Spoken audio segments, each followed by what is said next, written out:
Honourable Senior Secretary of the Ministry of Women and Children's Affairs, Mr. Mukhlasar Rahman Sakar, Additional Secretary, Ministry of Women and Children's Affairs, Mr. Michael Miller, Ambassador, Delegation of the EU, development partners, civil society representatives and activists, and my dear colleagues from UNFPA, UN Women and the other UN organizations, distinguished guests, ladies and gentlemen.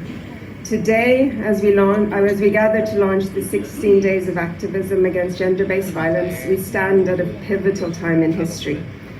This year's campaign aligns with the two significant milestones: the upcoming anniversary of the 30 years of the Beijing Declaration and Platform for Action, a transformative agenda for advancing gender equality, but it's also the critical final 5 years of our efforts to achieve the Sustainable Development Goals, including goal number 5 on gender equality.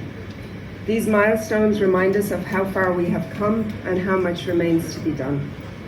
Despite decades of progress, violence against women and girls remains one of the most pervasive and underreported human rights violations worldwide. Globally, 1 in 3 women experience physical or sexual violence in her lifetime, a figure that speaks to the deep-rooted structural inequalities that persist. Many of you know the statistics or the prevalence of violence against women and girls in Bangladesh. They're also worrisome. 1 out of 3 women experience violence in their lifetime. More than half, 54% of married women experience physical and/or sexual violence by their husbands. 1 in 5 adolescent girls between the age of 15 to 19 experience partner sexual violence. 73% of women have experienced domestic violence at least once in their life. This year's theme, Towards Beijing Plus 30, Unite to End Violence Against Women and Girls, is both a celebration of collective achievements and a call to action. It compels us to reflect on the strides we have taken since the Beijing Platform for Action has galvanized global commitments to gender equality and to continue to confront the gaps that exist.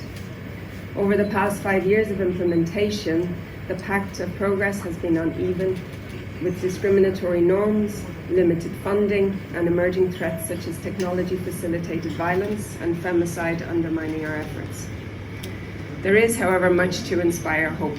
Evidence consistently shows that robust, well-resourced feminist movements are one of the most critical drives of transformative policy change. Grassroots organizations, often led by survivors, have been at the forefront of challenging harmful social norms, advocating for accountability, ensuring that survivor-centered approaches are prioritized. Yet these movements often operate on shoestring budgets, while many are still struggling to access sustainable funding. Our collective responsibility is clear. We must ensure that commitments translate into action. Governments must enact and enforce laws, allocate adequate resources, and strengthen accountability mechanisms. The private sector must play its part in fostering safe environments, both off and online, and civil society must be supported and empowered to continue its vital work. As we commemorate the 16 Days of Activism, I appeal to you to use this time as a catalyst for lasting change.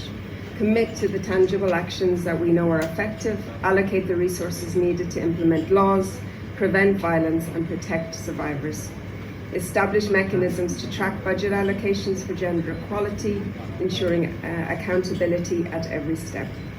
These efforts must be prioritized, not only because they are the right thing to do, but because they are foundational to building a society where women and girls thrive.